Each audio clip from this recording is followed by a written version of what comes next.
যারা তপশিলি জাতি উপজাতির লোকরা আছেন তারা এখনো যারা আপার কাস্টের এরা ঘোড়া দিয়ে বিয়ে করবে, তাদের ঘোড়ার মধ্যে পাশে পুলিশ থাকতে হয়, ঘোড়াতে বসতে দেয় না, স্কুলে পড়াশোনা করতে দেয় না।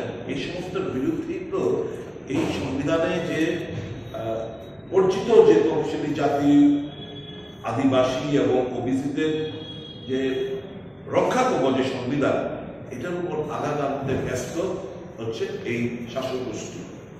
কাজে তার আমরা দেখলাম তার রিপেন্টেন্স নেই, অনুশোচনা নেই, কোনো এই দুঃখ প্রকাশ নেই, স্টেটমেন্ট উইথড্র করার কোনো আগ্রহ নেই, বরঞ্চ নেতৃত্ব এটাকে জাস্টিফাইড করা এবং মানুষের দৃষ্টি অন্যত্রে ঘুরে দেওয়ার লক্ষ্যে এই একটা নাটক মঞ্চস্থ করলেন। রাহুল গান্ধী নাকি ধাক্কা দিয়েছে এরকম করে, মানে হেডলাইন টিভি পর্দা থেকে, ন্যাশনাল মিডিয়া থেকে হেডলাইনটা ঘুরিয়ে দেওয়ার জন্য এই সমস্ত নাটক, মিথ্যে নাটক তারা এখানে পরিবেশিত করল। আমরা মনে করি ভারতবর্ষের সংবিধান শুধু একটি আইনি দলিলই নয়, এটি আমাদের গণতন্ত্রের ভিত্তি এবং প্রতিটি ভারতীয় নাগরিক, বিশেষ করে নিপীড়িত এবং যারা প্রান্তিকদের অধিকারের গ্যারান্টার। এর উপর আঘাত আনা মানে হচ্ছে দেশকে দুর্বল করা, গণতন্ত্রকে দুর্বল করা এবং এই ৭৫তম সংবিধান অ্যাডপশনের যে দিন, যে আলোচনা পার্লামেন্টে দাঁড়িয়ে বাবা সাহেব বি.আর. আম্বেদকরের বিরুদ্ধে এই অপমানজনক বক্তব্য একটাই বার্তা দেয় যে তারা গণতন্ত্রে বিশ্বাসী না, তারা মনুস্মৃতিতে বিশ্বাসী, তারা দেশটাকে আরো বিভক্ত করতে চাইছে, জাতপাতের নামে, ধর্মের নামে করছে, জাতপাতের নামে করতে চাইছে এবং তাদের মাইন্ডসেট তাদের এটারই বহিঃপ্রকাশ ঘটেছে এই অমিত শাহর বক্তব্যের প্রেক্ষিতে। আপনারা জানেন, দেশবাসী যখন কংগ্রেস দলের তরফ থেকে যখন আমরা বারংবার কাস্ট বেস সেন্সাস আমরা দাবি জানাচ্ছি যে ভারত সরকার, আমরা বিভিন্ন প্রকল্প আমরা রচনা করি, মানুষের স্বার্থিত করি, কারণ তোমার কাছে যদি কাস্ট বেস সেন্সাস না থাকে, কারা পিছিয়ে পড়া বা কারা অর্থনৈতিক দিক দিয়ে পিছিয়ে পড়ে রয়েছে, তাহলে তুমি প্রকল্পগুলোর, এই যে কংগ্রেস জামানায় বিভিন্ন প্রকল্প রচিত হয়েছে, গৃহীত হয়েছে, কার্যকরী হচ্ছে, একটা বিরাট সেকশন আদিবাসী হোক, তপশিলি জাতি হোক, পশ্চাৎপদ শ্রেণীর হোক এবং আরো যারা খুব ডাউনট্রডেন পিপল রয়েছে, তাদের সাথে কিন্তু এই কর্মসূচিগুলো সঠিকভাবে তার কার্যকরী হচ্ছে না। কাজে এই যখন কাস্ট বেস সেন্সাস নিয়ে যখন আমরা আলোচনা, আমরা দাবি জানিয়েছি, আমরা দেখতে পাচ্ছি শাসক গোষ্ঠীর তরফ থেকে এটাকে কোনোভাবেই এটা যাতে বাস্তবায়িত না হয়, কাস্ট বেস সেন্সাস যেন না হয়, সেটা সুনিশ্চিত করার জন্যই এই সমস্ত খুব প্ল্যান মাফিক এই সমস্ত আলোচনা উনি করেছেন। আমরা শুধু কংগ্রেস দলের তরফ থেকেই না, একজন ভারতীয় নাগরিক হিসেবে, একজন দেশপ্রেমিক হিসেবে এই অপমানজনক, কুরুচিপূর্ণ বক্তব্যের তীব্র ভাষা আমরা প্রতিবাদ করছি, নিন্দা জানাচ্ছি এবং নিঃশব্দভাবে অমিত শাহ তার স্টেটমেন্ট প্রত্যাহার করুক, ক্ষমা চাক দেশবাসীর কাছে, কারণ আওয়ার হার্টস আর ব্লিডিং, আমরা উই আর স্পিচলেস দাদা উইশেসে, এবং অবিলম্বে তাকে বরখাস্ত করা, মন্ত্রিসভা থেকে বরখাস্ত করার আমরা দাবি জানাচ্ছি। আমরা অ্যাপিল করব সমস্ত গণতান্ত্রিক শক্তিগুলোর কাছে অমিত শাহ এই সমস্ত অপমানজনক কুরুচিপূর্ণ বক্তব্যের প্রতিবাদ যেন তীব্রতর হয় এবং আমরা আগামী দিন এই ইস্যুকে যতক্ষণ অব্দি উনি ক্ষমা না চাইবেন, যতক্ষণ অব্দি তার প্রধানমন্ত্রী তাকে বরখাস্ত না করবেন, আমরা আমাদের কর্মসূচিগুলো চালিয়ে যাব। এবং আমরা মনে করি এটা দেশবাসীর কাছে একটা চরম আঘাত। আমরা প্রত্যেকটি মানুষ যে এই কনস্টিটিউশন আমাদের অধিকার দিয়েছে, right two freedom of expression, believe, faith, worship, equality of status and opportunity promote among the all, fraternity, ensuring the dignity of the individual.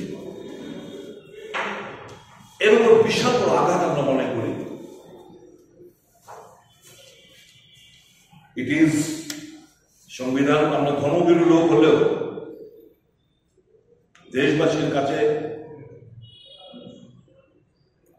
B R Ambedkar, Gandhiji, ভগবানকে তো আমরা দেখিনি, কিন্তু এরাই ভগবান স্বরূপ। কারণ এরাই তো আমাদেরকে বাঁচার, বলা, চলা অধিকার দিয়েছে সংবিধানের মাধ্যমে। কাজে বাবা সাহেবের নাম দিলে, মহাত্মা গান্ধীর নাম দিলে, জওয়াহরলাল নেহরুর নাম দিলে, it is almost the same calling Allah, calling Lord, or রামের নাম নেওয়া আর এদের নাম নেওয়া আমরা মনে করি। কারণ এই হচ্ছে দেশবাসীর কাছে, এই কনস্টিটিউশন হচ্ছে আমাদের কাছে বাইবেল, আমাদের কাছে গীতা এবং আমাদের কাছে কোরআন।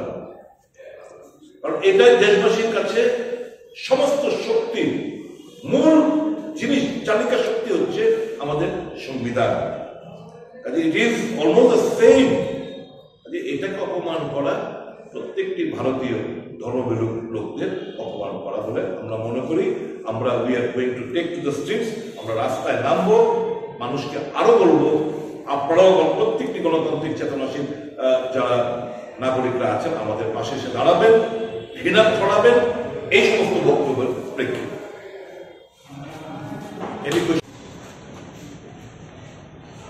সারা দেশ জুড়ে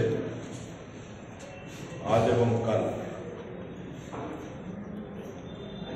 কংগ্রেস এমপিরা, ওয়ার্কিং কমিটির সদস্যবৃন্দরা এই সাম্প্রতিক রাজ্যসভায় দেশের স্বরাষ্ট্রমন্ত্রী দ্বারা এই কুরুচিপূর্ণ, অসম্মানজনক বাবা সাহেব আম্বেদকরকে নিয়ে যে কটূক্তি, যে মন্তব্য করেছেন, তাতে শুধু কংগ্রেসেরাই নয়, শুধু তফসিলি জাতি, আদিবাসী কিংবা পশ্চাৎ শ্রেণীর লোকরাই নয়, প্রত্যেকটি ভারতীয় মর্মাহত এবং তাদের আমরা মনে করি তাদের উপর বিশাল বড় মনের ভিতরে একটা আঘাত আনা হয়েছে এই কুরুচিপূর্ণ বক্তব্যের প্রেক্ষিতে। আপনারা জানেন leader of the opposition leader of Rajya Sabha এবং এলওপি লোকসভা, ওনারা স্পিকারকে এবং রাজ্যসভার চেয়ারম্যানকে চিঠি লিখেছিলেন যেহেতু সংবিধান গৃহীত হওয়ার ৭৫তম বছর, কনস্টিটিউশন নিয়ে একটা আলোচনা হোক পার্লামেন্ট, এবং স্পিকার এবং রাজ্যসভার চেয়ারম্যান তাদের সম্মতি জানিয়েছেন এবং আলোচনা শুরু হয়। আলোচনা করতে গিয়ে কংগ্রেস যখন এই সংবিধান রচনা, তার অ্যাডপশন, তার গৃহীত হওয়ার প্রেক্ষাপট নিয়ে এবং বর্তমান কিভাবে সংবিধানের উপর আঘাত আনা হচ্ছে নিয়ে যখন একের পর এক বক্তারা বক্তব্য রাখতে শুরু করতেন, শাসক গোষ্ঠীর তরফ থেকে একে তো হচ্ছে তাদের তরফ থেকে কোনো আগ্রহ ছিল না, ইনিশিয়েটিভই ছিল না এ নিয়ে আলোচনা করা। যাই যখন আলোচনা শুরু হলো, প্রেসিডেন্টের তরফ থেকে, শাসক গোষ্ঠীর তরফ থেকে এই সংবিধানকে অবমাননা, খাটো করে দেখানোর এবং তাদের যে মাইন্ডসেট, যে মনস্মৃতি, চিন্তাধারায় যে আবদ্ধ, তার রিফ্লেকশন আস্তে আস্তে আমরা পেতে শুরু করলাম। দেশের স্বরাষ্ট্রমন্ত্রী কতটুকু মানে নির্লজ্জতা এবং তার যে মাইন্ডসেট, তার এই উক্তির মাধ্যমেই আমরা ভারতবাসী বুঝতে পেরেছেন। ওনার বক্তব্য আমি কোট করছি, अब एक फैशन हो गया है, अंबेडकर अंबेडकर अंबेडकर अंबेडकर अंबेडकर अंबेडकर। इतना नाम अगर भगवान का लेते तो 7 जन्म तक स्वर्ग मिल जाता।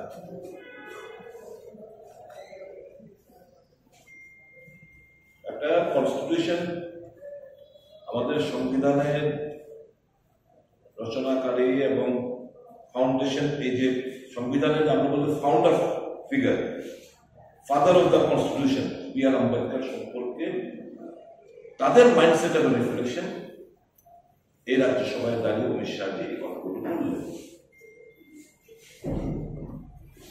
এটা যদি কেউ ভাবে এটা স্লিপ অফ টাং, তাহলে এটা মারাত্মক ভুল হবে। এটা সুপরিকল্পিত, ওয়েল এহেড, এটা চিন্তা করে এসে তাদের যে ভেতরে যে মাইন্ডসেট, যে ঘৃণা, এই সংবিধানকে তারা মান্যতা দিতে চায় না।